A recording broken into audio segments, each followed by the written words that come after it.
2 Korintus pasal yang ke. Hai, apa kabar? Saya berharap Tuhan menyertai kita.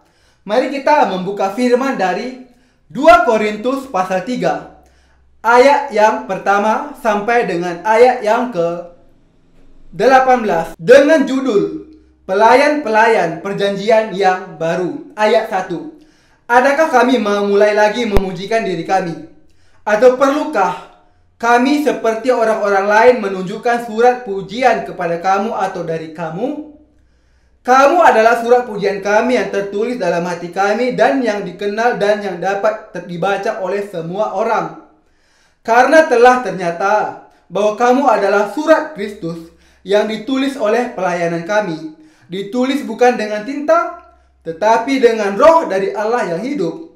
Bukan pada loh-loh batu, melainkan pada loh-loh daging, yaitu di dalam hati manusia. Ayat 4. Demikianlah besarnya keyakinan kami kepada Allah oleh Kristus. Dengan diri kami sendiri, kami tidak sanggup untuk memperhitungkan sesuatu seolah-olah pekerjaan kami sendiri. Tidak, kesanggupan kami adalah pekerjaan Allah. Ialah membuat kami juga sanggup menjadi pelayan-pelayan dari suatu perjanjian baru yang tidak terdiri dari hukum yang tertulis, tetapi dari roh. Sebab hukum yang tertulis mematikan, tetapi roh menghidupkan. Ayat 7.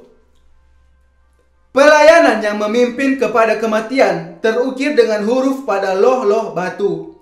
Namun demikian, kemuliaan Allah menyertainya waktu ia diberikan. Sebab sekalipun pudar juga, cahaya muka Musa begitu cemerlang, sehingga mata orang-orang Israel tidak tahan menatapnya. Jika pelayanan itu datang dengan kemuliaan yang demikian, ayat 8, betapa lebih besarnya lagi kemuliaan yang menyertai pelayanan roh. Ayat 9. Sebab jika pelayanan yang memimpin kepada penghukuman itu mulia, betapa lebih mulianya lagi pelayanan yang memimpin kepada pembenaran. Ayat 10. Sebenarnya apa yang dahulu dianggap mulia, jika dibandingkan dengan kemuliaan yang mengatasi segala sesuatu ini, sama sekali tidak mempunyai arti. Ayat 11.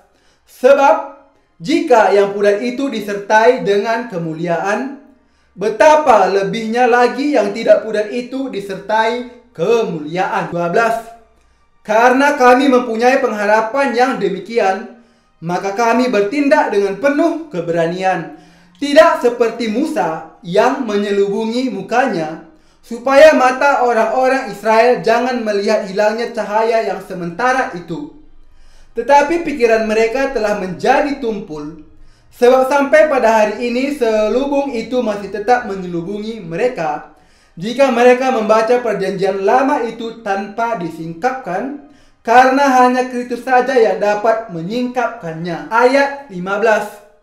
Bahkan sampai pada hari ini, setiap kali mereka membaca kitab Musa, ada selubung yang menutupi hati mereka.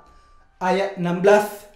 Tetapi apabila hati seorang berbalik kepada Tuhan, maka selubung itu diambil daripadanya. Ayat 17.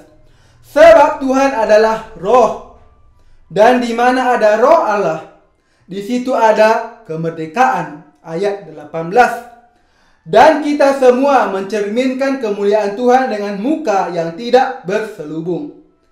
Dan karena kemuliaan itu datangnya dari Tuhan yang adalah roh, maka kita diubah menjadi serupa dengan gambarnya dalam kemuliaan yang semakin besar. Demikianlah firman Tuhan. Tuhan Yesus memberkati.